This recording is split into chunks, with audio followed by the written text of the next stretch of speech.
திருவள்ளூர் மாவட்டம் கோங்கல் கிராமத்தில் உள்ள பேருந்து நிறுத்தம்.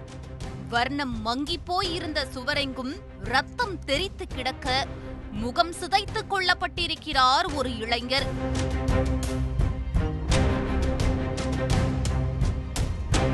அருகில் இருந்தவர்கள் காவல் நிலையத்திற்கு தகவல் கொடுத்திருக்கிறார்கள். விரைந்து வந்த போலீசார் சடலத்தை கைப்பற்றி பிரேத பரிசோதனைக்காக அனுப்பி வைத்துவிட்டு விசாரணையை தொடங்கியிருக்கிறார்கள்.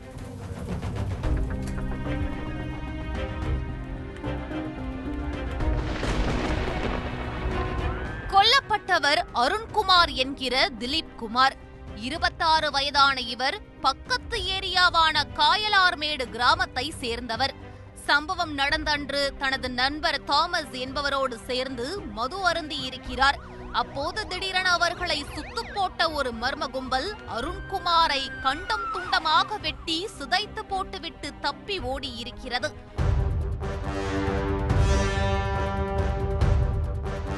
அருண்குமாரின் முன்விரோதிகள் பட்டியலை புரட்டிய போலீசார் தீவிர விசாரணை நடத்திய போதுதான் அவரை கொலை செய்த கும்பல் பாதிரிவேடு காவல் நிலையத்தில் சரணடைந்திருக்கிறது.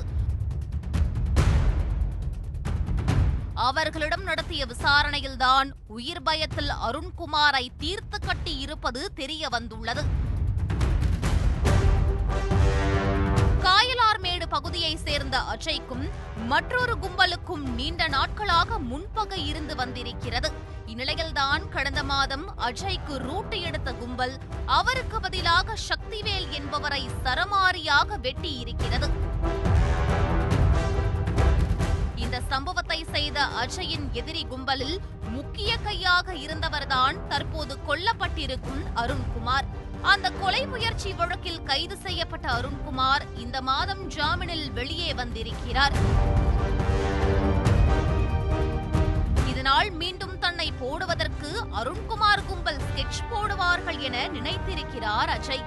அதோடு தனக்கு குறிவைத்தவர்களை பழிவாங்க வேண்டும் என முடிவு செய்திருக்கிறார். அதில் முதலில் சிக்கியவர்தான் அருண்குமார். சம்பவத்தன்று தாமஸ் என்பவரை ஏவி அருண்குமாரை தனியாக மது குடிக்க அழைத்து வந்திருக்கிறார்கள். அப்போது அஜய் தனது ஆட்களோடு சுத்து போட்டிருக்கிறார். நள்ளிரவில் தன்னந்தனியாக சிக்கிக் கொண்ட அருண்குமார் தப்பி ஓட நினைத்தும் முடியவில்லை. ஆத்திரம் தீர அருண்குமாரை வெட்டி பொலி போட்ட கும்பல் தப்பி சென்றிருக்கிறது.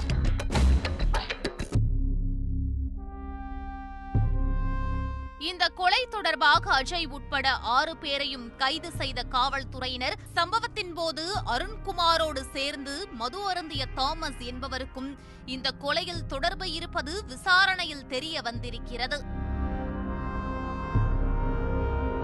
கத்தி எடுத்தவனுக்கு கத்தியால் தான் சாவு என்ற பழமொழியை உண்மையாக்கியிருக்கிறது இந்த சம்பவம்.